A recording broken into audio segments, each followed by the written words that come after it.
This is the story of what happened when Jeff Wittek invited his close friend Tana Mongeau onto his podcast, then blindsided her with a live FaceTime from a person she had publicly called a liar without a single word of warning beforehand.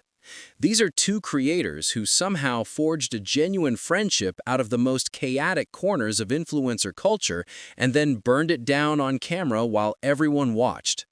To make sense of why August 2025 landed the way it did, you need the full picture of who these two people are, where they came from, and the specific history between them that made this moment hit so differently than just another podcast drama.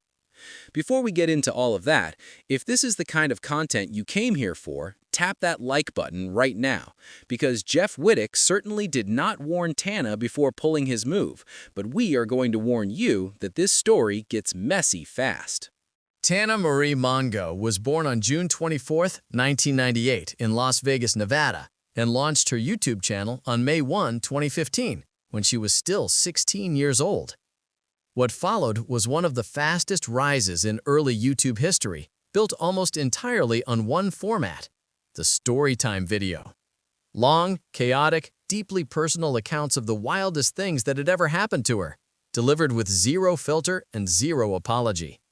Today, her numbers tell a specific story. Nearly 5.5 million YouTube subscribers, close to 1 billion total video views, over 5 million followers on Instagram, more than 8.5 million on TikTok, and around 2.5 million on Twitter. Celebrity net worth places her estimated fortune at $4 million, though Tana herself has never publicly confirmed that figure. None of those numbers, though, capture what actually defines her career. Controversy does, and it started early. Back in 2017, a video of Tana using a racial slur circulated online, and YouTuber iDubbbz responded with a full call-out video that spread across the platform. The backlash was immediate, and Tana issued a public apology on February 17, 2017, though a significant portion of the internet had already made up its mind about her. That same year, she was arrested for underage drinking at Coachella. Most people would have hidden from that headline, but Tana printed her mugshot on t-shirts and, according to her manager Jordan Warona in a Business Insider interview, cleared $40,000 in 2 days. That detail right there tells you everything about how Tana Mongeau operates. Public embarrassment has never been her enemy. She converts it into income. Then came the event that would follow her for years, June 22, 2018. Tana organized TanaCon, a fan convention held at the Anaheim Marriott Suites, positioned as a direct rival to VidCon. The event collapsed on its opening day. Tana had claimed 20,000 people tried to attend, but the real count came in somewhere between 4,000 and 5,000. Organizers had oversold the venue, and attendees spent hours in the heat demanding refunds. The internet compared it to Fyre Festival almost immediately. Shane Dawson released a 3-part documentary covering its failure, and the name TanaCon became a shorthand for a very particular brand of creator overconfidence. Refunds were issued, an apology came, and Tana kept moving. By 2018, she was publicly dating actress Bella Thorne. By 2019, the relationship with Jake Paul had started, an engagement announcement followed, and in late July of that year, the two held a widely covered but non-legally binding wedding ceremony in Las Vegas. Early 2020 brought the public split. Through all of it, she kept creating content. The canceled podcast with Brooke Schofield launched on July 26, 2021. A wine brand called it Dizzy Wine came in January of 2022. Music releases, including the 2017 single Hefner featuring Bella Thorne, added another dimension to her output. She had long described herself as a struggling, demonetized influencer, since a significant amount of her content does not qualify for standard YouTube ad revenue, which pushed her towards sponsorships and other revenue streams to stay afloat. And somewhere in all of that, she built what appeared to be a genuine friendship with Jeff Wittek, which brings us to the other half of this story. Subscribe if you want the team on what Jeff actually did, because we are just getting started, and this story has layers. Born December 15, 1989 on Staten Island, New York, Jeff Wittek's early life looked nothing like the background of a future internet personality. As a teenager, he worked at a local barbershop and simultaneously sold drugs out of it.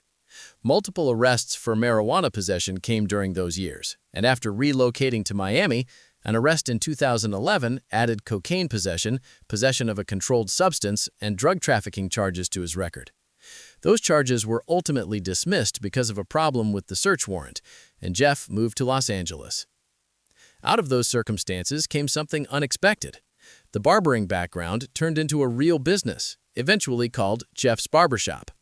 His Tumblr account, called Behind the Cuts, gained traction after 2012 when he started posting photos of styling work with names like Mac Miller and Pauly D. His first TV appearance came even earlier, in 2010, when he appeared in multiple episodes of Bad Girls Club Season 5 as the romantic interest of a contestant named Erica. The real rise came when Jeff connected with David Dobrik's Vlog Squad around 2018 and 2019. His personality stood out immediately, carrying a street-smart, self-aware energy that contrasted sharply with the more polished suburban personalities around him. On May 19, 2021, Jeff launched Jeff FM, the podcast that would eventually become the center of this entire story. But before the podcast, before the brand, before any of this, Jeff Wittek's story took a turn that reshaped everything that came after. On June 25, 2020, in Provo, Utah, Jeff was filming a stunt for a David Dobrik video. Doughbrik was operating an excavator in a shallow lake while Jeff swung from a rope attached to the end of the machine's arm. Doughbrik pushed the speed too fast and then stopped abruptly, and the impact sent Jeff directly into the excavator before he fell into the water upside down with his foot caught in the rope. The injuries were severe in every sense of the word: a fractured skull, a fractured left eye socket, a broken hip, a broken foot, and torn ligaments in his leg. At least 9 surgeries on his eye alone followed, and a single corrective procedure to address his resulting double vision cost $90,000 at a Beverly Hills specialist. Jeff put his own words on it in the Don't Try This at Home docuseries he released in April of 2021. "I didn't know I was going to go that fast, so I grabbed the rope and I tried to make a damn funny video for people. But this is where I made a mistake. I forgot that the biggest idiot I know was driving it." In February of 2022, Jeff made clear publicly that Dobrik had attempted to shift responsibility onto him. "David blamed me for the crane. He insinuated that I was crazy. I was the one to push it, and I'm the reason that this happened, when that's complete bull." That June, a $10 million lawsuit against David Dobrik was filed. 9 surgeries, $90,000 out of pocket, and 3 years of recovery later, the man who caused that still owned a restaurant and still had friends in common with Jeff Wittek. And that is exactly where the first real crack between Jeff and Tana appeared. December 2022, David Dobrik opened a restaurant called Doughbrik's, and at its grand opening, Tana Mongeau showed up and ended up photographed on Doughbrik's Snapchat. Jeff Wittek, who had spent 2 years recovering from injuries caused by that same man, felt personally cut down by it. Tana's explanation was that a friend suggested going, she tagged along, and the photo happened without any real intention behind it. Her position was that she got pulled into the picture without planning it that way. Jeff's position was different, and he held it firmly. The way he saw it, Doughbrik had orchestrated the whole thing deliberately, knowing that getting Tana into that photograph would sting Jeff directly. Whether that read was right or wrong, the damage was done, and an argument between the two went public. But here's the thing. Tana had her own grievance to raise at exactly the same time. At some earlier point, Bryce Hall had appeared on Jeff FM and discussed the details of an intimate encounter he had with Tana, and Tana had not been invited to give her side on the same episode. When she pushed back publicly, her position was that Bryce had left out half the story, and that he had done things during that situation that were just as wild, if not wilder. She also made clear that she was not the type to air out those details on someone else publicly, even when she could have. The meaning behind all of that was plain. Jeff had handed Bryce Hall a microphone to talk about her without giving her a seat at the table to respond. He had let her be exposed without warning. The two of them worked through it eventually, and by early 2025, they seemed to have genuinely put it behind them. And then August 2025 arrived, and Jeff did almost the exact same thing again, except with higher emotional stakes and a bigger audience watching. Like and subscribe if you want to see how badly this friendship unraveled, and also because the algorithm basically works on feelings, and we are all in this together. Despite everything from the Doughbriks' fallout, the two did not end the friendship. Their dynamic on camera was genuinely entertaining in a way that made their tensions watchable rather than just uncomfortable, and the pull of that creative chemistry kept them connected. By January of 2025, the two were not just cordial but actively collaborating, announcing a co-branded product launch on January 31st of that year. Jeff's own reaction in a What's Trending interview captured the absurdity of it perfectly. Feels like a joke, but somehow we made it happen. Everything appeared settled. Tana's canceled podcast, 4 years and 130 episodes in, officially came to an end in 2025, and Jeff FM was still running strong, reaching its 186th episode by September of that year. The product collaboration had happened. The friendship had survived its first real test. Then came Jeff FM episode 182. August 31st, 2025. Tana Mongeau sat down as a guest on Jeff FM, and the episode that followed was titled Tana Mongeau Confronts Toddie Smith Live. That title matters because what it frames as a confrontation was something Tana had not agreed to, had not been warned about, and had no way to prepare for. Toddie Smith, full name Todd Smith, is a former Vlog Squad member, someone who had been part of the same extended circle connecting Jeff, David Dobrik, and everyone adjacent to that group for years. Prior to episode 182, Toddie had appeared on Jeff FM on a separate occasion and made specific claims about Tana.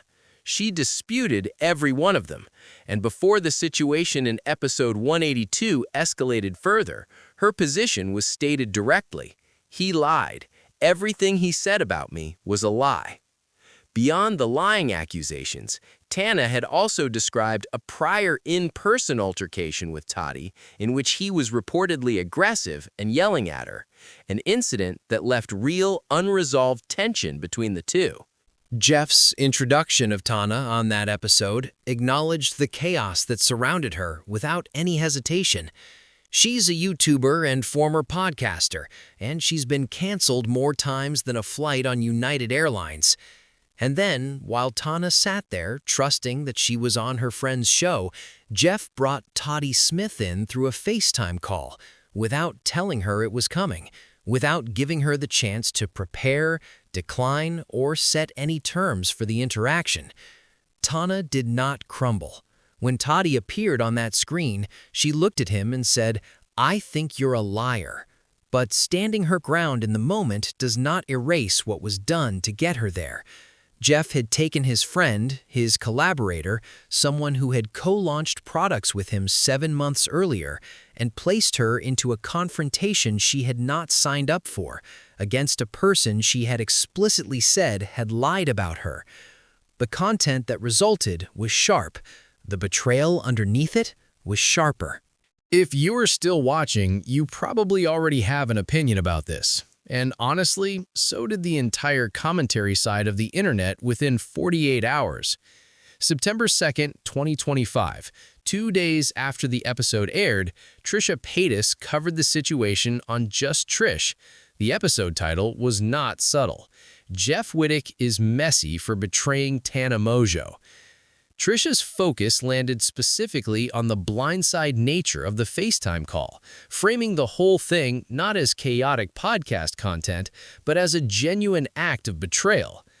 September 9th brought another layer, when the Do We Know Them podcast dedicated its 276th episode to the situation under the title Jeff Wittek Betrays Tana Mongeau.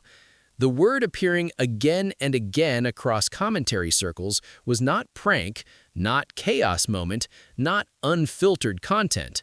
The word was betrayal. On September 18, 2025, Tana appeared on Just Trish herself, sitting down with Trisha Paytas to address the fallout from The Blind Side directly, to reflect on the end of Canceled, and to talk about everything that had been building underneath the surface of that August episode.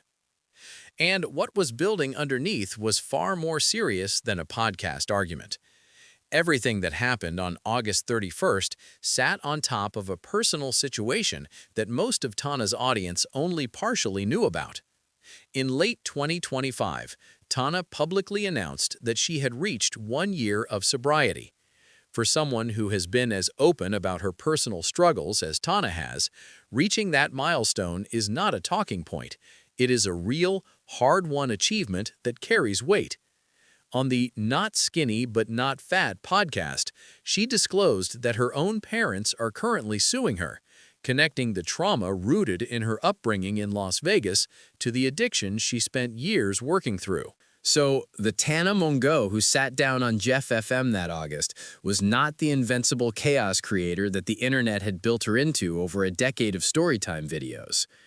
She was a person in active recovery, navigating a family lawsuit, and watching the podcast she had co-hosted for 4 years reach its end. Vulnerable in ways that were not visible from the outside. And the person she trusted to treat her with some basic care made a choice to surprise her with a live confrontation she had not consented to. Subscribe before this section, because what comes next is the part of this story that actually stays with you. When you line up the timeline, a specific pattern comes into focus that is hard to dismiss. Back in 2022, Jeff gave Bryce Hall a platform to discuss intimate details about Tana without her sitting there to respond. Tana's pushback at the time carried a clear undercurrent. She had deserved a seat at the table. Also in 2022, Jeff interpreted Tana showing up to a restaurant opening as a personal betrayal, given everything he had been through because of the person who owned that restaurant. The two repaired things. They collaborated. They launched products. They rebuilt what looked like a solid friendship. And then, in August of 2025, Jeff repeated the 2022 move almost exactly, only this time the person he brought in without warning was not someone discussing a hookup, but someone Tana had openly accused of lying about her, brought in live while she was already mid-conversation, already trusting that the space was safe. Jeff Wittek spent years publicly and vocally frustrated at David Dobrik for prioritizing content over the well-being of the people around him. The crane incident, the surgeries, the lawsuit, the years of recovery, all of it rooted in a moment where a stunt came before the safety of the person performing it. Jeff told that story with real conviction and real anger, and the internet believed him because the injuries were real and documented. What happened on episode 182 carries a resemblance to that same logic that is too direct to ignore. Content came first. The confrontation made for compelling viewing, and the person already sitting in the chair found out what was happening at exactly the same time the audience did.